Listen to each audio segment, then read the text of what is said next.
नमस्कार आप सभी का। कल का जो वीडियो हमने बनाया था वैल्यूएशन वाला, जिसमें one up on the wall street जो बुक है, इसमें जो वैल्यूएशन का मेथड दिखाया है पीटर लिंच ने, वो मैंने एक्सप्लेन किया था। आप में से बहुत से लोगों ने बहुत सारे डाउट्स पूछे हैं। बहुत से लोगों को ठीक से समझ में नहीं आया है। लगता है कि ये वीडियो कन्वे क्या करना चाहता था, क्या मैसेज देना चाहता था। आपको वही समझाने के लिए मैं ये वीडियो बना रहा हूँ। सबसे पहले तो आप ज़रूर पढ़ें ये book one up on wall street. जब तक आप किताबें पढ़ेंगे नहीं, आपको पूरा नॉलेज नहीं मिलेगा। दूसरी बात, इस वीडियो में ये नहीं कहा जा रहा है आपसे कि TCS 1654 आ ही जाएगा।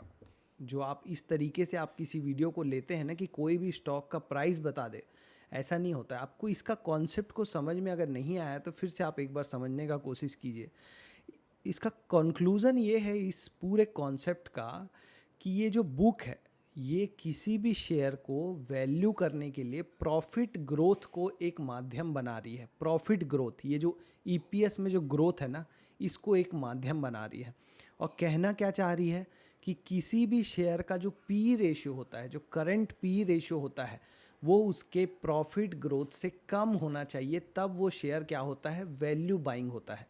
तो ये बुक ये कहना चाह रही है, अगर एक लाइन में आपको अगर लिख के रखना है तो कभी भी कोई शेयर लो तो उसका जो पी रेशियो, जो करंट पी रेशियो चल रहा होता है, जैसे यहाँ 27 चल रहा है TCS का पी रेशियो, ये उसका जो एक्सपेक्टेड, जो अगले साल का जो नंबर आने वाला है ना EPS में ग्रोथ का, उससे कम होना चाहिए। यहाँ पे EPS में कितना ग्रोथ लग रहा है हमें, TCS में एनालिस्ट ने एक प्रिडिक्शन किया है कि 10% के आसपास अगले साल EPS में ग्रोथ रहेगा TCS का। लेकिन अभी उसका पी रेशियो चल रहा है 27।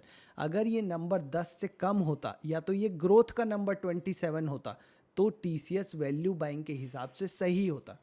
समझ में आ रहा है ना। अगर मैं इस 10.69 को, मान लो ये जो ग्रोथ का नंबर जो हमने याहू फाइनेंस से निकाला था, ये जो याहू फाइनेंस में जाके हमने एनालिसिस में नीचे जाके यहाँ पे ग्रोथ एस्टीमेट में जो नेक्स्ट ईयर का प्रोजेक्शन दिया हुआ है 10.49, मतलब कि जो एनालिस्ट हैं उनको लग रहा है कि अगले साल TCS 10.5% से बढ़ेगा। अगर आप screener.in पे जाके भी देखोगे प्रॉफिट का, तो जो TTM प्रॉफिट ग्रोथ है वो सिर्फ 7% है। मतलब ये कंपनी अपने प्रॉफिट्स को 7% की दर से बढ़ा रही है। समझ में आ रहा है ना आपको। अगर यही कंपनी इस प्रॉफिट को 25% की दर से बढ़ा रही होती, 25% सालाना, तो आप देखना इसका वैल्यू कैसे चेंज हो जाएगा। जैसे ही मैंने क्लिक किया, क्या हुआ, ये नंबर चेंज होके 3580 आ गया, 3580। मतलब जो अभी प्राइस चल रहा है, मतलब जो अभी प्राइस चल रहा है TCS का, उसके हिसाब से कंपनी का एनुअल प्रॉफिट ग्रोथ होना चाहिए 25%। कंपनी अंडर परफॉर्म कर रही है, 25% नहीं परफॉर्म करके दे पा रही है, इसलिए शेयर का दाम गिर रहा है। जैसे ही आपको क्वार्टरली रिजल्ट में प्रॉफिट में ग्रोथ होता हुआ दिखेगा, मतलब पहले जितना क्वार्टर में जो प्रॉफिट ग्रोथ आया था उससे ज़्यादा प्रॉफिट ग्रोथ आएगा, तो शेयर फिर से बढ़ना चालू होगा, क्योंकि उम्मीद जग जाएगी कि अब फिर से शेयर का प्रॉफिट ग्रोथ उसके पी रेशियो से ज़्यादा हो जाएगा। तो ये बुक वैल्यू, एक जो आम आदमी होता है ना, उसको वो कैश फ्लो एनालिसिस अगर मैं समझाने बैठूंगा ना, अभी डिस्काउंटेड कैश फ्लो, कि आप n नंबर ऑफ ईयर का कैश फ्लो जोड़ लो और उसके नीचे डिस्काउंट रेट लगा दो, वो भी मैं बताऊंगा वीडियो में। लेकिन आप देखना उसमें आपको कुछ समझ में नहीं आने वाला है। फिर भी मैं ट्राई करूंगा, आने वाले समय में मेरा है प्लान कि मैं वो वीडियो बनाने वाला हूँ। लेकिन ये सिंपल मेथड है वैल्यू निकालने का किसी कंपनी का, कि एक सीधा सा चीज़ देख लो। मैं आपको पहले भी बताते आया हूँ, peg ratio, P divided by growth ratio बताया था ना मैंने, वो <1 होना चाहिए। तो अगर आप P divided by growth ratio बोल रहे हो, P डिवाइडेड बाई ग्रोथ मतलब क्या, EPS ग्रोथ। यहाँ पे बात किसकी कर रहे हैं हम, EPS ग्रोथ। ये नंबर हमने क्या बोला था कि अगर 1 से कम है तो क्या होता है, वैल्यू बाइंग होता है। अब ये 1 से कम कब होगा, जब P EPS ग्रोथ से कम होगा। अगर इस EPS ग्रोथ को इस तरफ ले जाओ, सिंपल मैथ्स है 5वीं कक्षा का, P लेस देन क्या होगा, P less than EPS growth, यही आएगा ना। अब यही जो पैग रेशियो होता है, ये पैग रेशियो को ही यहाँ पे लिखा हुआ है। अब इस फॉर्मूला में क्या है, ऊपर की तरफ EPS ग्रोथ है, नीचे की तरफ P रेशियो है, तो 1 से कम होगा तो मतलब वैल्यू बाइंग है। और इस फॉर्मूला में P रेशियो ऊपर है, EPS ग्रोथ नीचे है।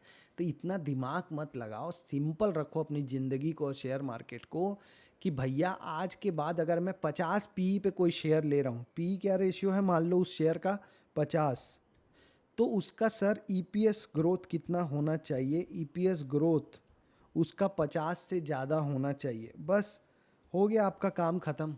अगर आप ये देख लिए, इसको मैं बड़ा कर देता हूँ जूम, अगर 50 का पी है तो ईपीएस ग्रोथ 50 से ज़्यादा हो, अगर आप इतना करने लग गए तो आपका ज़िंदगी आसान हो जाएगा। कैसे आसान होगा भाई बताओ? देखो यहाँ रखते हैं, मान लो इस शेयर का ग्रोथ रेट होता 50 का, कितना होता? 50 का ग्रोथ रेट होता और ये कंपनी डिविडेंड नहीं दे रही होती। मान लो कोई कंपनी है जिसका पी रेशियो है 50 का, यहाँ पे भी क्या रख दिया हमने 50। अब देखो तीनों चीज़ों को ध्यान से देखो, इसका पी रेशियो है 50 का, कोई डिविडेंड नहीं देती कंपनी, और ईपीएस ग्रोथ भी कितना है 50 का ही है। जितना पी रेशियो है उतना ईपीएस ग्रोथ है, तो शेयर का जो दाम है अभी 3657, 3657, वही उसका फेयर वैल्यू है। समझ में आ गया? अगर पी रेशियो ईपीएस ग्रोथ के बराबर है तो इस फॉर्मूला को हम डीकोड कर रहे हैं, खोल रहे हैं आपके लिए ताकि आपको समझ में आए। अब अगर पी रेशियो तो 50 का ही था, लेकिन अगर उसका जो ग्रोथ रेट था वो होता मान लो 100 का, वो कितना था? डबल, मतलब वो कंपनी डबल प्रॉफिट ग्रोथ दिखा रही है। तो देखो फेयर वैल्यू कितना आ गया 7000, और अभी कितना चल रहा है 3600, मतलब फेयर वैल्यू से कम हो गया। तो अब आप बोलोगे सर 1600 तो टीसीएस का रेट कभी नहीं आने वाला। अरे मेरे भाई 1600 नहीं भी आएगा तो प्रॉफिट ग्रोथ तो बढ़ेगा कि कम होगा? अगर प्रॉफिट ग्रोथ नहीं बढ़ा तो ज़रूर आ जाएगा 1600 भी। अगर प्रॉफिट ग्रोथ आ गया, जो 10% प्रॉफिट ग्रोथ है अभी, वो 20 या 30 या 40 हो गया, तो शेयर का दाम अपने आप फेयर वैल्यू ही इतना हो जाएगा ना, तो फिर शेयर और भागेगा। ये था पूरा वीडियो का मकसद। पता नहीं लोगों ने क्या क्या समझ लिया। तो जो आदमी आपको सिखा रहा है ना ये बुक की नॉलेज, वो पागल नहीं, और ये जो इतना बड़ा आदमी है पीटर लिंच, ये भी पागल नहीं है जो यहाँ लिख के गया है। और यूट्यूब पे आप सर्च कर लो पीटर लिंच वैल्यूएशन, आपको 10,000 वीडियो मिल जाएंगे इस सेम टॉपिक पे, सेम कॉन्सेप्ट पे। तो सिंपली बोल देना कि टॉपिक गलत है, क्योंकि आपका जो स्टॉक है वो महंगा आपको मिला है। आपने जब ये करके देखा ना तो बहुत लोगों को स्टॉक बहुत महंगा मिला, अब वो मानने के लिए तैयार नहीं है। अपना दिल जो होता है ना, दिमाग, वो पागल होता है। वो ना, कोई अगर आपके ऊपर कोई खतरा मंडरा रहा हो ना तो उसको निगलेक्ट करने की कोशिश करता है, क्योंकि डर लगता है। तो जिन लोगों के पास ऐसे स्टॉक्स हैं जो ऑलरेडी बहुत महंगे हैं, अब महंगे क्यों नहीं होंगे यार, 5 साल से मार्केट बुल मार्केट में है, सारे स्टॉक्स महंगे हैं, इसीलिए तो करेक्शन आ रहा है ना। अभी इसमें आप सोचोगे कि नहीं नहीं वैल्यूएशन है मेरे स्टॉक में, तो गलत है। अभी स्टॉक्स गिरेंगे फिर, और अर्निंग भी तो बढ़ेगी। पी रेशियो कैसे कम हो जाता है? अभी जो पी रेशियो 27 का चल रहा है टीसीएस का, मान लो अभी ये टीसीएस का पी रेशियो 27 है, अब ये पी रेशियो कैसे गिर जाएगा? अभी हमको क्या चाहिए? पी रेशियो कम होना चाहिए ना, हमारे जो हमारा वैल्यू है उसको 3600 को अगर अगर डिफेंड करना है तो पी रेशियो को गिरना पड़ेगा, या तो ईपीएस ग्रोथ को बढ़ना पड़ेगा। ध्यान से समझो, फिर से समझाता हूँ। मान लो 10 का अभी एक्सपेक्टेड आपका क्या है, ग्रोथ रेट है, और 27 का पी है, इसीलिए हमको शेयर का दाम कम मिल रहा है। अब अगर किसी तरीके से पी रेशियो कम हो जाए, पी रेशियो मान लो 15 आ जाए, तो फेयर वैल्यू बढ़ जाएगा। अब पी रेशियो कैसे कम होगा? अरे यार उसका ईपीएस भी तो बढ़ रहा है ना, वो अगले साल ईपीएस बढ़ा देगा, तो जब ईपीएस बढ़ेगा तो पी रेशियो कम हो जाएगा। कहाँ है ईपीएस इसका साल का? ये है ईपीएस। ये जो नंबर आप देखते हो ना, देखो हर साल इसका ईपीएस बढ़ रहा है, 104 से 115 हुआ, 126 हुआ, 134 हुआ, अगले साल 144 होगा। जब ईपीएस बढ़ेगा तो पी रेशियो में नीचे की तरफ क्या होता है, price divided by earning, price divided by earning. अब नीचे में अर्निंग है, तो अगर अर्निंग बढ़ेगी तो पी रेशियो का नंबर कम हो जाएगा, तो ये नंबर कम होगा तो ऑलरेडी फेयर वैल्यू बढ़ जाएगी। तो या तो ईपीएस ग्रोथ को बढ़ना है या तो पी रेशियो को कम होना है, तभी जाके वो फेयर वैल्यू से मैच करेगा। अब मार्केट 5 साल से बुल मार्केट में है, दुनिया भर की लिक्विडिटी है मार्केट में, तो कोई भी चीज़ आपको फेयर वैल्यू में नहीं मिलने वाली। आप सोच रहे होगे कि मुझे फेयर वैल्यू में मिलनी चाहिए हर शेयर हर वक्त, ऐसा नहीं होता है। मैंने आपको थिएटर वाला एग्जांपल बताया था, मूवी थिएटर वाला, जब आग लगेगी तभी तो डर के लोग भागेंगे। कोविड में कैसे टाटा मोटर 70 रुपये में मिल रहा था? तो कोई कोई टाइम होता है जब मार्केट बहुत ज़्यादा डरा हुआ होता है, तब जाके सारे शेयर्स फेयर वैल्यू के नीचे आ जाते हैं, तब टाइम होता है वैल्यू इन्वेस्टिंग का। हर वक्त आप वैल्यू इन्वेस्टिंग नहीं कर सकते, और हर वक्त शेयर अगर वैल्यू पे ही रहेगा तो मार्केट में फिर लोग फ़ायदा कैसे उठाएंगे। जब नीचे के लेवल पे जाए तो खरीदना है, जब ऊपर के लेवल पे आए तो समझना है कि अब ये अपने वैल्यू से बहुत ऊपर हो गया है, इसका प्रॉफिट ग्रोथ नहीं आ रहा है, कम है, तो मैं निकल जाऊँ।